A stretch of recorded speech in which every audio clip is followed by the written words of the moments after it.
I was like worried we would have to reschedule again because the fucking fire alarm was going off in here for 20 minutes.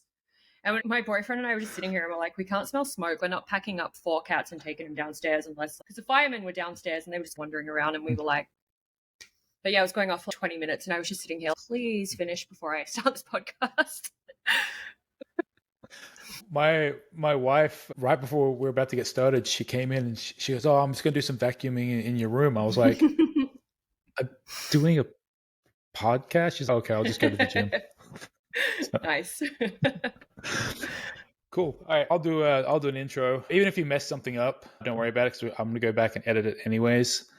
So no stress. Don't worry about anything. It's the wonders of modern technology. Cool. Okay. All right, let's get started. Let's make sure that's working.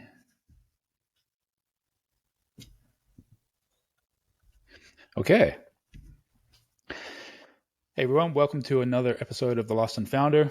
Today we have a superstar on the show, model, influencer extraordinaire, Laura Lux. Welcome to the show. Hi, thank you for having me. Thank you for coming. I know it's New Year's Eve, but no crazy plans for the afternoon? No, my boyfriend and I are staying at home. Nice. For those of you that out there that don't know Laura, who are you? So I am an Australian living in Texas. If you are from Australia, you might be familiar with an old magazine called Zoo Weekly. I used to be a Zoo Weekly cover girl columnist. I had a sex advice column that I wrote for them.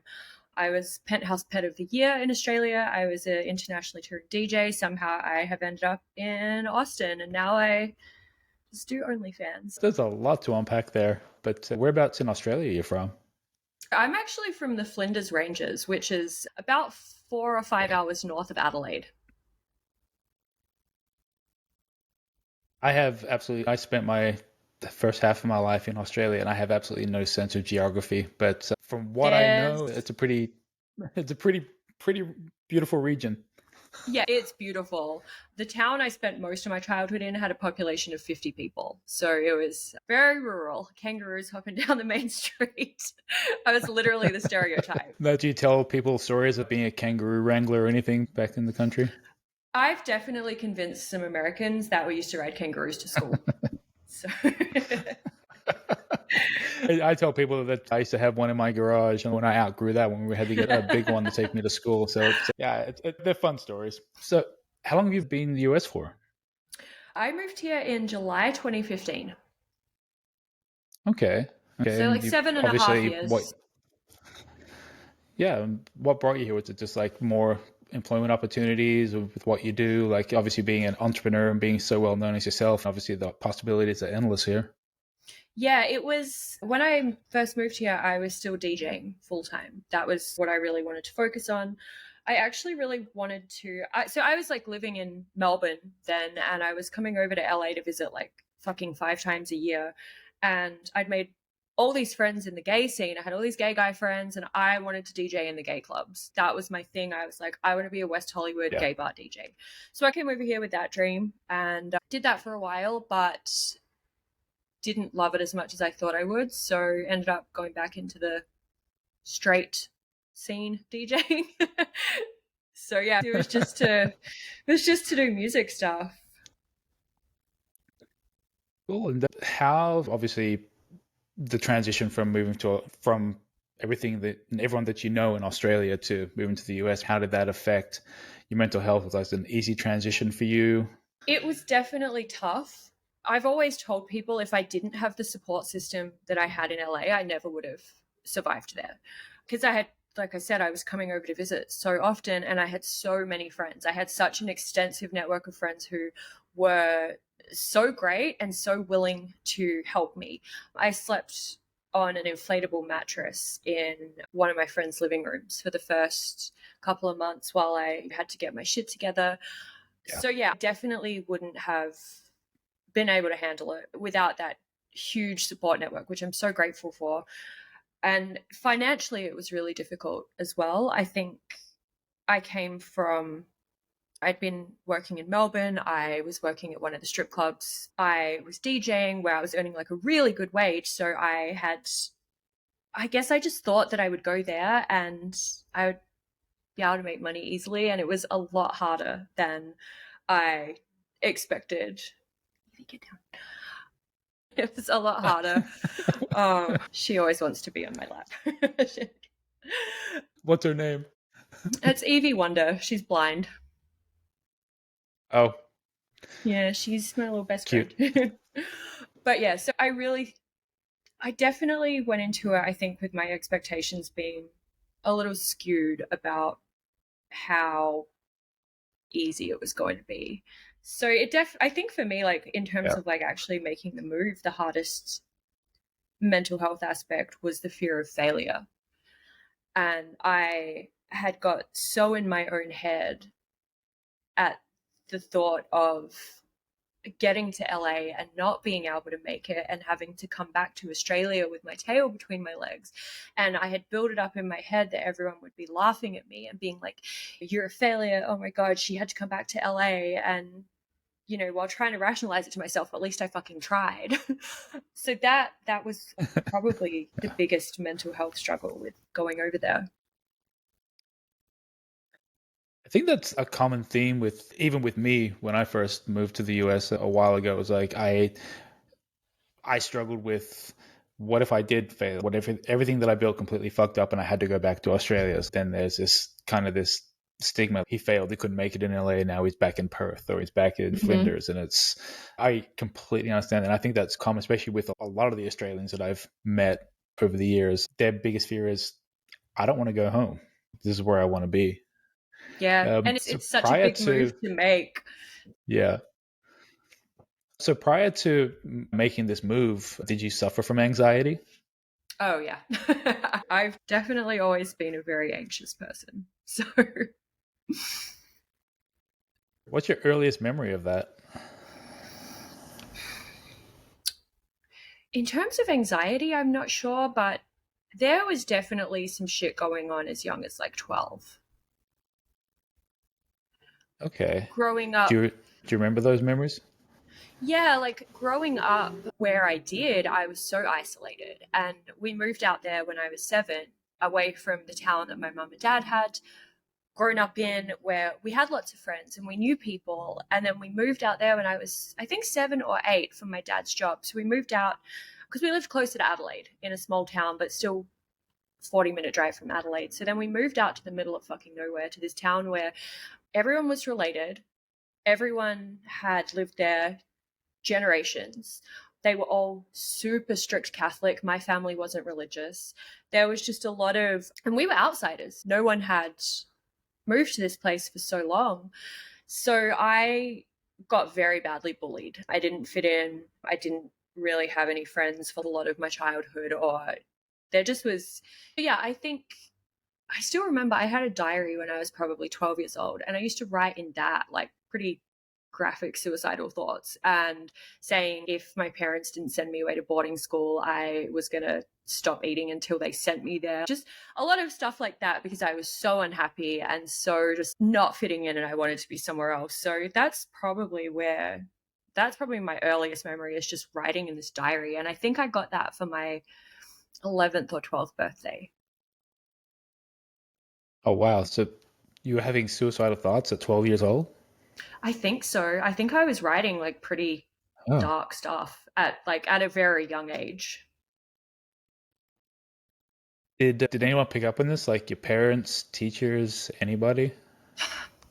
Not really. My parents definitely knew that I wasn't happy and not fitting in, but there wasn't any options. Like we were so far Yeah. away from anything. There wasn't any kind of mental health support. The teachers were all people from the town. It was just we were so isolated. There just wasn't really anything that anyone could do. And as an adult, I can look back on it and realize that my parents were being bullied as well because they were high school sweethearts. They had me when they were quite young, so they moved out to this middle of fucking nowhere town when they were like 29, I think. And I try and imagine being 29 and moving out there and not fitting in and having all these people treat you like an outsider. And I'm like, okay, so like they actually got bullied as well. So I think it was hard for them to really do anything about it happening to me when it was happening to them as well. So these thoughts of anxiety and suicide, did they continue throughout your teens while you were there? It definitely was a recurring theme throughout my teens. We moved around quite a lot for dad's job. So we were out in this town with 50 people from when I was probably, I think, yeah, 7 or 8 to about 13.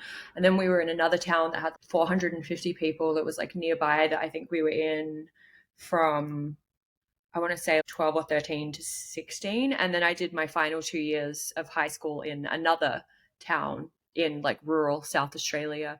But I think my social skills were so stunted from not having friends or anything that the bullying just continued wherever I went because I didn't know how to be normal.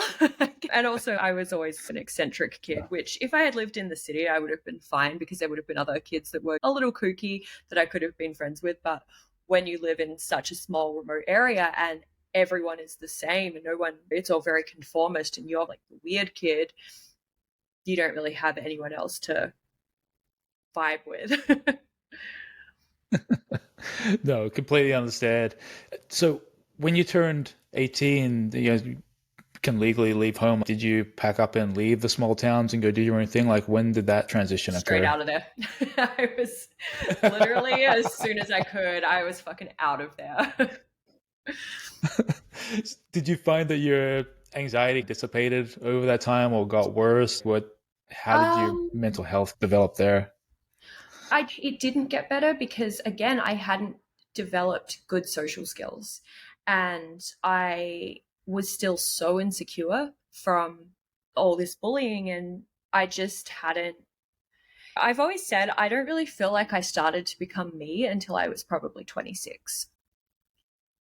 Like, I think it was probably Okay. around 26 when I started to break free of whatever was holding me back in terms of being insecure, being not trusting people, being really just agoraphobic.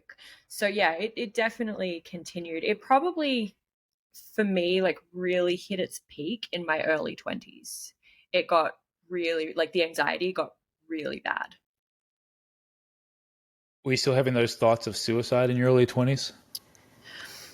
That kind of stopped that sort of stopped after high school. The like full on suicidal Okay. stuff was really just, I was just so lonely and being bullied so badly. Like, I just wanted to get away from it. But the anxiety just, it actually ended up manifesting as hypochondria. Okay. I got, That is interesting. yeah. So I think how it started, okay, there was also a pretty serious eating disorder thrown in there as well. So I started, I don't know where that came from, but that kind of started in my early 20s. And I was probably 30 pounds lighter than I am now. And I still thought I was so fat that I couldn't go outside. Like, I had days where I would literally struggle to go out and check the mailbox because I was like, if some random car drives past, the people in that car are going to look at me and think, look how fat that girl is. And I couldn't even go outside. Like, I was fully like crazy, not able to function. And as a result of that, I started taking some not great diet pills that were not legal. So I was taking clenbuterol, which is it's a bronchodilator for racehorses, and it's used for treating asthma in racehorses. And I had managed to acquire a tub of it straight from a veterinarian. And I was putting spoons of it into orange juice and then drinking it and Wow. going to the gym for 3 hours and doing 3 hours cardio. And this shit is like rocket fuel for fat loss. Like, it will strip the fat off your body, but at the same time, it increases your resting heart rate. It raises your core body temperature. So you take it and you'll be sitting on the couch, your heart's going like this and you're dripping sweat. Like, you feel like you're running a marathon when you're sitting still. Wow. That Yeah, sounds crazy to me. it's not good. It's not good. So I was taking that, and because I was taking it straight from a tub made for horses, there was obviously no like human safe dosage on it. So I was just scooping it into my orange juice. And then I guess in my very not healthy brain at the time, I figured if I take this much and I lose this much weight, if I double it, I'm going to lose twice as much weight. So I just kept upping the The dosage that math I was adds up. taking. Yeah, it was to me that made perfect sense at the time. So I just kept upping that dosage, and one day I nearly overdosed on it. I was driving home from the gym after taking way too much, and I started blacking out while I was driving my car down a main street. And thankfully managed to pull into a side street, and I was just sitting there, and I almost called an ambulance on myself. Like I was like blacking in and out, my whole body was shaking, I was sweating, but I just sat there for an hour and then I was okay, and I managed to get myself home and just laid on the floor of the shower for an hour with cold water running over me, and thankfully I was okay.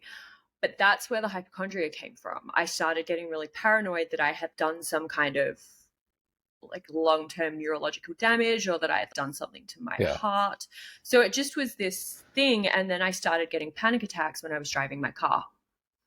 And obviously, the symptoms of a panic attack were very similar to what I felt when I was on too much Yeah. clenbuterol. So then I started thinking, oh my God, I'm having a heart attack.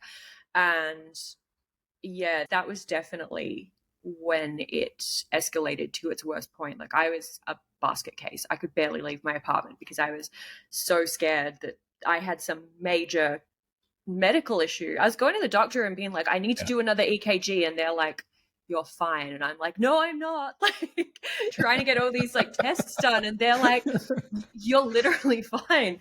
So yeah, that was definitely when it definitely hit its crescendo. I was gonna say that sounds like your rock bottom moment there. Yeah, it was not good. Did you, during this period, obviously you got through it, did you seek any type of help, therapy, speak to I anybody? did. I ended up going to this psychiatrist, and I wish I could remember his name, but I can't. He was so good. I think my GP recommended him because I kept going in trying to get all these tests done, and they were like, nothing wrong with your heart, but the brain that needs to work. So they ended up recommending this guy, and yeah, he was a psychiatrist, so he was really good. And I, despite all of this, I've always been a very logical person. I've always been someone, I pride myself on being very rational and being very intelligent. And that's always been something that I have been very proud about. And this guy's approach was very tough love and very just direct. And I would be sitting there and I would be saying to him, I can't drive my car because I'm so scared that I'm going to pass out. And I was like, I can't go to the grocery store. I would like it. This was, I would go to the grocery store and I would get halfway through shopping and I would start having a panic attack and I would just put my basket down and leave the store. Like I could not function because I was just so scared I was going to pass out or die or something.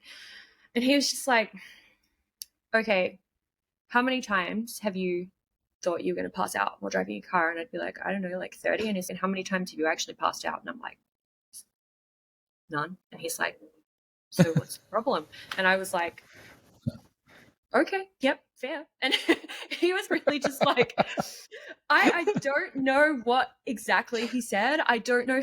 He got so deep into my brain so quickly and just made me realize how completely irrational I was being. Like something about what he said, he was just like, you're being ridiculous. You're fine. And I was like, yeah, I am, aren't I?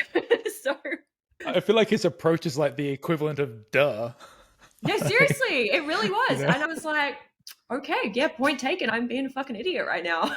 Yeah, whatever he did, he managed to really just play into this pride that I was like intelligent and rational and made me go, all right, I see your point. So I did take he put me on like a low dosage of an antidepressant, anti-anxiety thing. I forget which one, but it was just a very low dosage. And I think that helped. And I think I took that maybe for 3 months and then just weaned myself off it and I was fine. Okay. And what age was this? Was like your mid 20s? I want to say about 23. Okay. Okay. So you're pretty Yeah. young. Yeah, I would say around 20, 22 to 23.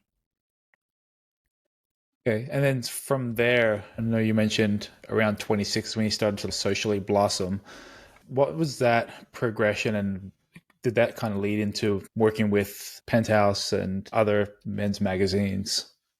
I was modeling through all of this, and Okay. a lot of the the body image stuff, the eating disorder stuff, that was something that was just in my brain for as long as I can remember. That was just Okay. part of who I am.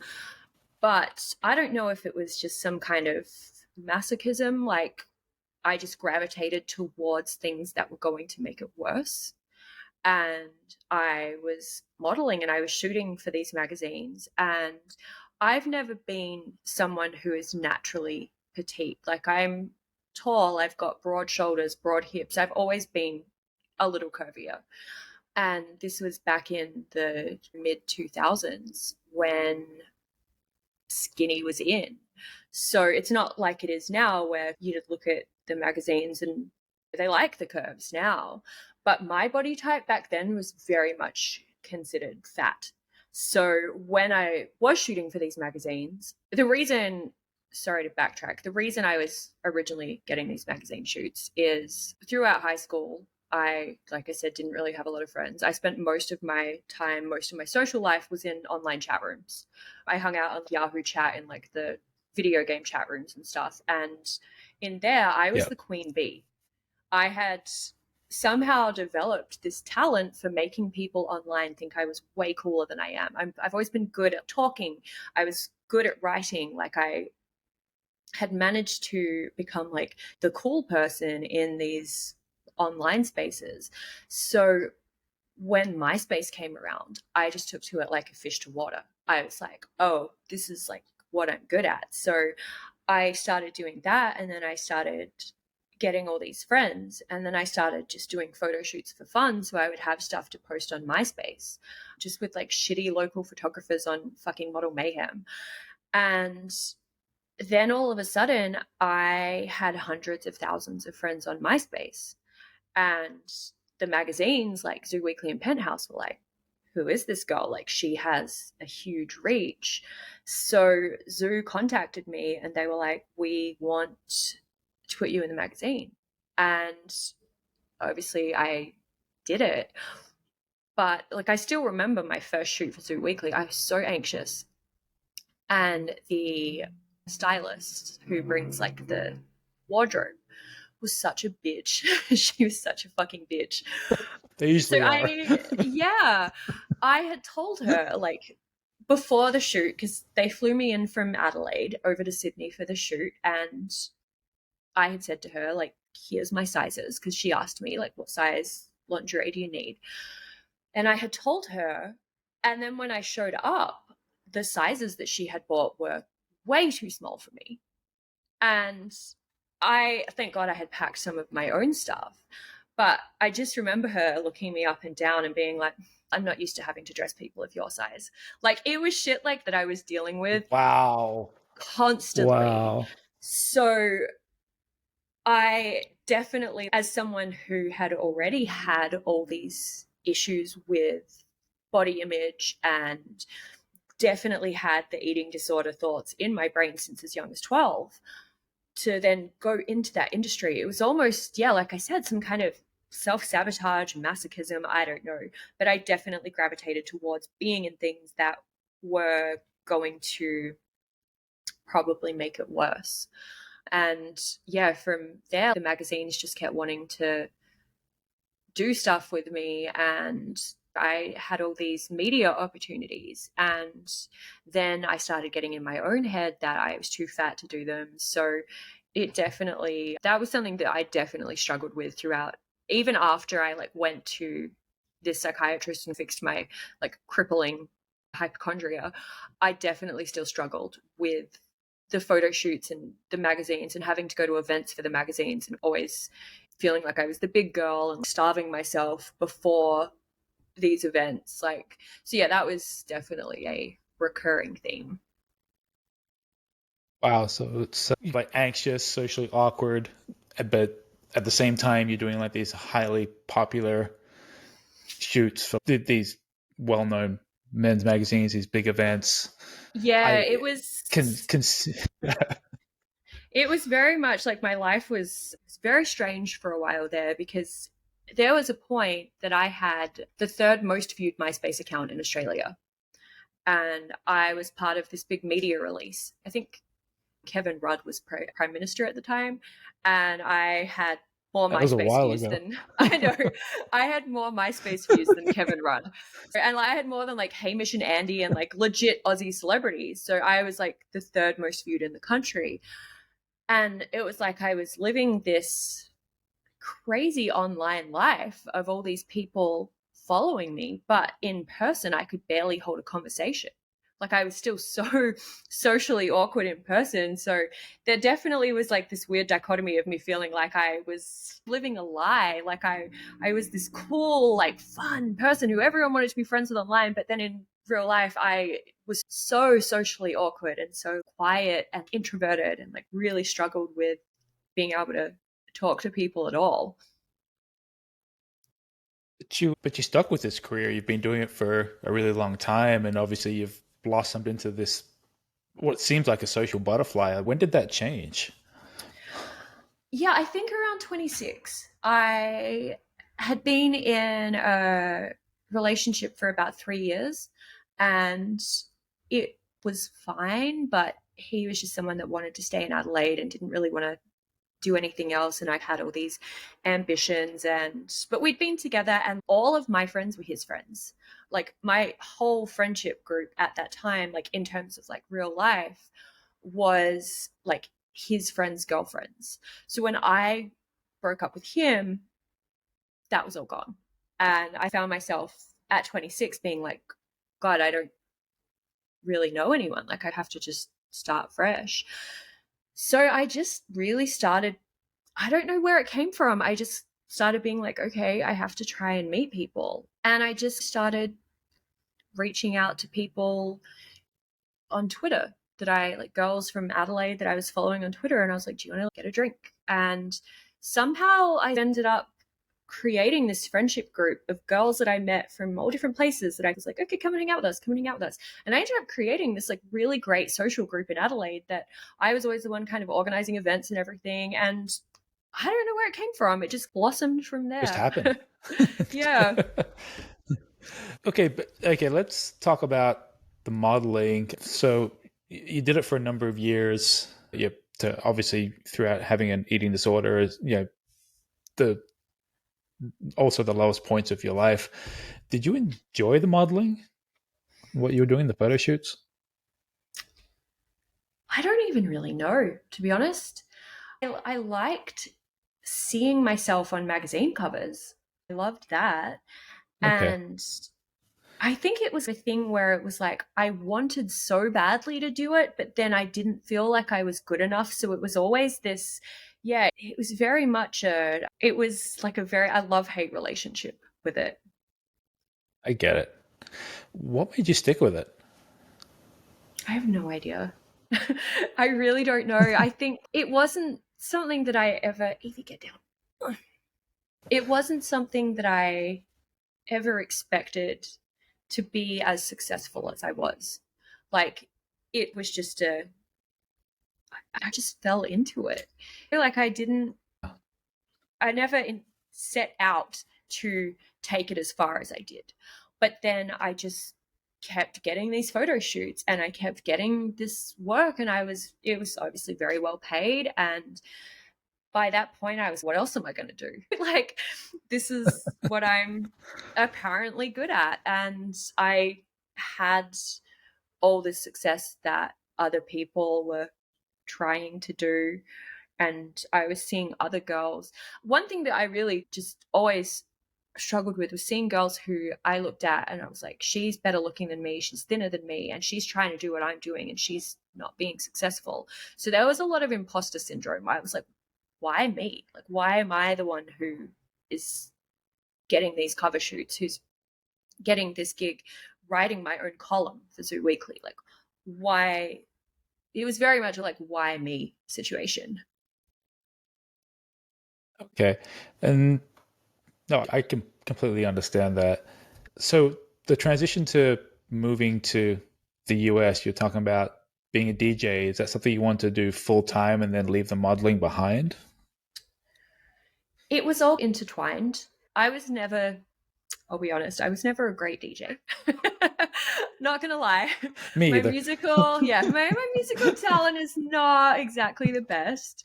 When I started getting booked as a DJ, it was as a Zoo Weekly girl. So it was, again, just something I never intended to do. And I fell into it. I was at a nightclub and they were doing a modeling competition. And they asked me to come in as like a guest judge.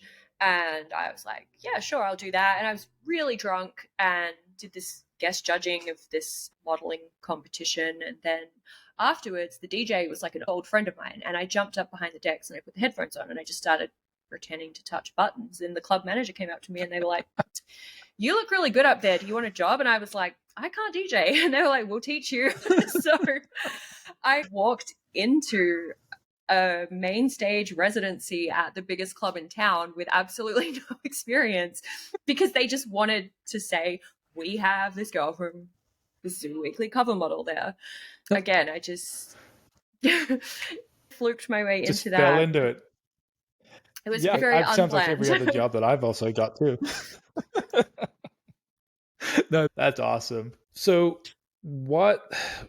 So, being having your anxiety issues, feeling a little bit socially awkward, and you decide to move to LA, that's obviously going to take a bit of a toll on your mental health. How did that process play out for you? It was definitely, again, the imposter syndrome. I really struggled at first in LA with feeling like I wasn't good enough and being so scared of failure.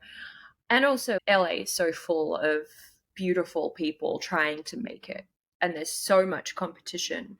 So I really struggled with feeling like I was too fat for LA, which it's LA. Yeah. No, I get that. Oh, I had another question. What? So, do you still do the DJing now, or what made you leave it behind? No. Okay, so I haven't DJed since probably 2016. And again, this comes down to the body image thing. Actually, there was a few reasons I quit DJing. It wasn't good for my mental health. It was so fun. Don't get me wrong. It's so fun and I'm so grateful for the shows I got to play in Europe and Canada and like it was really cool. But as I said, I wasn't a very good DJ. And I was a fun DJ. People loved seeing me on stage because I was so fun and I would run around and talking to everyone and I'd be like crazy and fun. But I could not do it sober. I had to be drunk to do it because if I was sober, I was so in my own head about fucking up because I knew I wasn't technically very good. So if I was sober, it would just be like, oh my God, I'm going to fuck it up. I'm going to fuck it up. And I would be so anxious. I would have to get shit house drunk. And then I would just be like, woo, who fucking cares? I'd be like crowd surfing. And if I fucked up, it didn't matter because I was drunk and everyone would laugh about it. I reached a point where I was like, if I have to be this drunk to do something, it's probably not very good for me, you know? And I would have so much anxiety before every show. I would be so anxious that that people would be looking at me going, why is she up there? She sucks. Like that people would be critiquing me. And like I knew people in the crowd didn't give a fuck. Like people in the crowd were just like, oh my God, this girl's so fun. She plays good music. Okay, yeah, her mixing isn't flawless. She can't do everything technically perfect. But I knew the crowd wasn't there critiquing that. It was just the stress of I don't even know who I thought was critiquing me, but I just was so anxious all the time that people would be like judging me and like laughing at me behind my back, going, she's not good at it. And the other Yeah. thing that was bad for me was, again, with the body image, I hated the photos being taken of me while I was DJing, because people would take photos of you while you're moving around and singing along to the music, and from some angles you have a double chin or you look fat from this angle. So for me, I just was like constantly getting tagged in these photos on social media and being like, oh my god, I look disgusting. And I probably looked fine, but in my head, just with the extreme self-criticism, I definitely struggled with the cameras being on me while I was doing it. So yeah, that was probably another thing. Like I just really reached a point where I was like, drinking too much, it's causing me a lot of anxiety. Like it's been really fun, but I think it's time for me to just wrap it up. Yeah. Do you still have those body issue, like the body image issues now? I think that it is something that will always be a part of me. I think it is just how my brain is wired.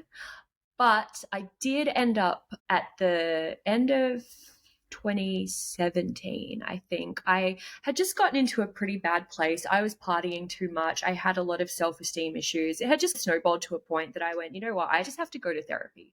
Like, I just have to commit to this. And I guess I realized there was still just so much shit from, childhood bullying that was still just affecting the way my brain ran. And I went, I'm just doing this. I ended up just fully committing, and I went to therapy pretty much every week for probably 2 or 3, probably 3 years. And now I'm really good now. Like obviously, like the body image stuff, it's still in there. That little voice is still in my head, but now I don't give it any power. I don't listen to it anymore. Like it's still there, and I still have days where I'm like, oh my god, Yeah. I'm so fat, but I don't let it control me. I don't skip out on social events because of it. I don't take fucking horse drugs. I don't do the stupid shit that I used to do when it would flare up. Now I'm just like, okay, like I'm fine. Yeah, I'm glad you don't take the horse drugs anymore. It's probably a good habit you want to kick. Yeah, no, I'm glad I don't do those. So you're hugely popular on Instagram and on OnlyFans. Do you enjoy your job? You enjoy what you do now? I do. I really do. I feel very thankful that I'm able to still do it now.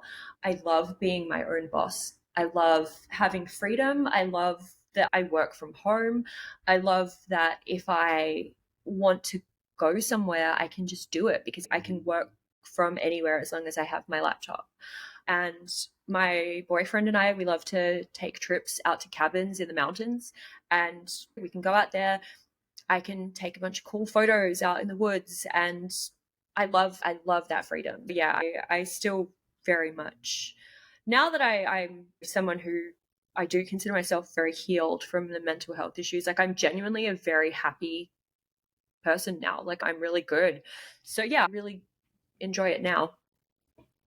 Yeah, I was gonna say it sounds like you've got a much healthier relationship with what you do now compared to when you first started in your early 20s, and that's fucking awesome.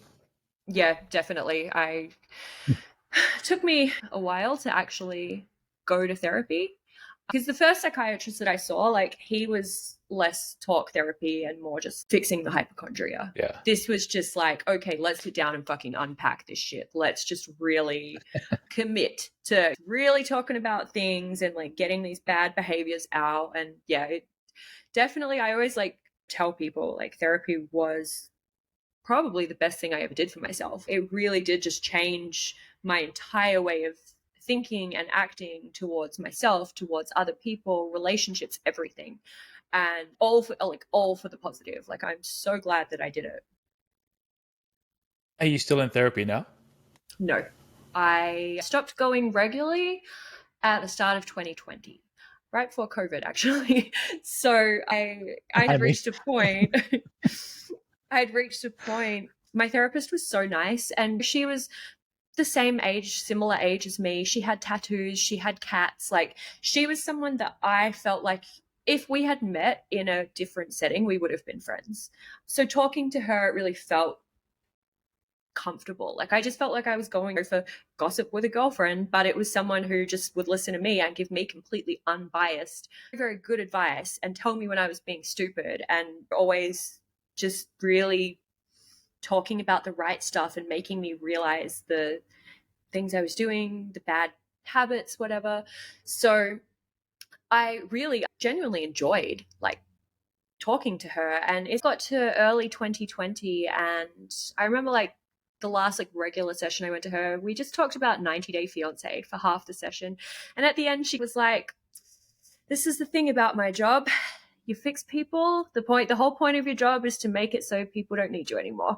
And she was like, I just don't think that you need to come in here every week anymore. And I was like, yeah, I was thinking the same thing. Like, we've been talking about 90 Day Fiance for the last couple of sessions, so I think I'm good. And I have called her up since, just when I had some shit going on and I just wanted to be like, Tracy, I just need to talk this over with you to like ground myself. It was actually when I was dealing with immigration stuff and was just I thought you were going to say it was going to be like a 90 Day Fiance episode or something you guys needed to talk about. no, it's adjacent, I guess, in the same wheelhouse. But yeah, when I was just dealing with some fucking chaotically stressful immigration stuff, and I just needed to just have her be like, okay, like just I understand this isn't, it's different to the usual anxiety thing, which was shit I made up in my own head. This was an actual tangible issue that was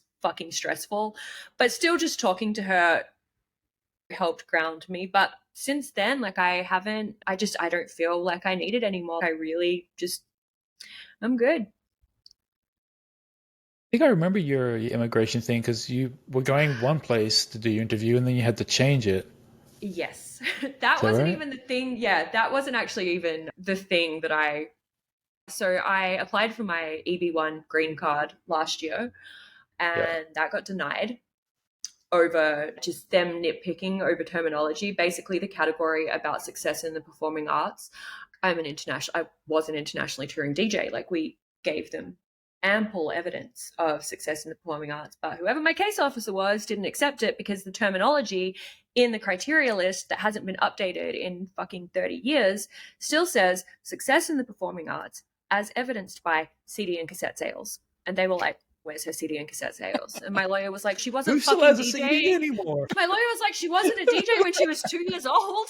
So yeah, my green card got denied over that. And I was obviously just, if you've been through immigration, you understand how much of a mental health toll it Yeah. can take on you, because it is just the most fucked up, stressful thing imaginable. But yeah, my EB1 got denied, I had to get back on an O1. So I'm back on another O1 now. But when I went to do the visa interview for the O1, my boyfriend came with me because he didn't want me going to South America on my own. God bless him, he's the best. But we flew to Peru because this was like, a lot of the consulates didn't have appointments available. Canada was only open to Canadian citizens and permanent residents. Mexico was only open to Mexican citizens. Australia, anywhere back there was no appointments until fucking 2024. Like, it was so backlogged. So I looked around and I was like, let's go to Peru. I've always wanted to go to Peru. There's this bird that I'm obsessed with. It's native to Peru. I get to see my bird. It's going to be great. So we flew to Peru, and I guess while we were on the plane going down there, they declared a nationwide state of emergency because of massive political unrest. So we get there. We don't see anything wrong. We're chilling. We stayed in a hotel across the street from the embassy. Everything seems completely business as usual. Not that I have ever been there before to have any basis of comparison, but it seemed fine. So we get there. It's all good. I get to the embassy for my interview, and they're like, the embassy's closed today. And I'm like, what do you mean it's closed? I have an appointment. And they're like, oh, it's closed. And I'm like, but why? And the man at the desk didn't speak very fluent English. He was wearing a mask. He was talking through one of those talkie boxes, so I can barely hear him. And I'm just like, what do you mean it's closed? And he's the situation. And I'm like, what fucking situation? What is he talking about? So I just go back to the hotel room defeated, and my boyfriend's like, why are you back already? And I was like, the embassy's closed. And he's, are you fucking kidding me? And I was like, I wish I was. And then we get on Twitter and we realize that the embassy is closed because there was like fucking giant political protests happening like 10 minutes from us where people had died, like tens of thousands of people, because they were trying to overthrow the president or something. The entire country was in nationwide state of emergency, and they're like, we don't know when the embassy's going to reopen. And I'm like, I've got to do an interview somewhere because I can't re-enter the United States until I do this interview. So we sat there, and it's like the website to book these interviews is just so fucking stupid. Like, you have to make a separate account for every country's embassy, and you have to use a different email address to register each account. So I'm creating new emails, sitting in bed in my hotel room in Peru, creating new email addresses to register. And we tried everything between like Peru and Austin going up. We tried like every fucking country, and nothing worked. And then we ended up looking at Brazil, and I managed to get an appointment. This was on like Friday. And I managed to get an appointment in Rio de Janeiro on Tuesday. And we got the first flight. There was one direct flight that left like the next morning out of Lima. We just got on the first flight we could. We went straight to Brazil. And thankfully, everything went smoothly there. Like, we actually had a really good time in Brazil, and I'm really glad we went. It was beautiful, and the whole thing was great. But yeah, it was certainly an experience. I remember reading some of your posts about it, and I was like, didn't sound like a lot of fun at the time. No, it was very stressful, but yeah, I can laugh about it now. I remember I did my citizenship interview actually almost 12 months ago now, and I spent the 6 months preparing for it, like reading the book, doing prep questions, like every single day. It was like 30 minutes to an hour, and I was like in my head anxiety, what if I get an answer wrong? What if I get an answer wrong? And even going into an interview that day, I was on the verge of having, I didn't get anxiety. I was having like the worst anxiety attack sitting in the waiting room. I get in there and I do my interview with this guy who, when I first met him, I thought he hated me. Like, he was just so rude. And we just sat down, and he's like, oh yeah, your case is pretty straightforward. He asked me 3 of the most basic questions about the US that you could think of. I was like, who's the president? Who's the vice president? What state do you live in? And then he goes, congratulations, you're an American citizen. Wow. That was it. The whole process, the whole thing took about 45 seconds. I shit you not. Like, it was insane. That's crazy. But yeah, no, I completely understand the anxiety with the whole Australians with immigration thing. Like, you hear some pretty bad horror stories. Yeah, it really is just this constant like looming cloud of feeling like you could just be kicked out. Your next visa, like, Yeah. I have a life here. I have a life. I've been here for nearly 8 years. I have cats. I have a relationship. I have stuff. I have a couch. Like, I have all this stuff. And it's like, you have to leave the country to do this interview. And it's probably going to be fine. But you're still leaving the country not knowing for sure that you can come back to your stuff. It is the most just sickening, nerve-wracking thing to experience. Just being like, what if something happens and I can't come home? What the fuck am I going to do? Yeah. So yeah, it's hopefully the next green card gets approved and I don't have to do this visa process again. You'll be fine. Yeah, Don't I'm stress. about to reapply in the new year as soon as, just waiting to do my 2022 taxes so I can include my tax return, and then doing it again. So, speaking of 2023, what's next for you? I don't really know. I've never really been a planner. Things just tend to happen. I never planned on being a DJ. I never planned on any of it. I just go with the flow. Just going through the motions person. But I don't know. I really hope that I get the green card. My boyfriend and I really want to buy a house. We want to go and live in the woods. We want to be near the mountains. We want to get out of Texas. Away from people? We don't want to be too far away because I still like my like organic grocery stores and stuff. I still want to be near a Trader Joe's and a nice gym, a yoga studio. But we don't need to be like, you sound like my wife. But yeah, we don't really need to be like downtown Austin anymore. So yeah, we want to buy a house. That's a big thing. And I guess just keep on trucking on OnlyFans because I'm in a really good place with it. It's doing really well. So you're doing that, saving my money, traveling, just, yeah, enjoying life is a goal, I think. Nice. All right, I'm going to do a quick outro, but don't hang up after. Okay. Let me just mark this real quick. Okay. So as we're bringing 2020, wait, we're in 2022. 2021. I don't know why I was thinking 2020. 2020. Yeah, see, I was this is in 2021. seriously. No idea. My brain is mush. My brain is mush this week, man. Same. So as 2022 comes to a close, Laura, thank you so much for being here today. Really enjoyed hearing your story and seeing how far you've come.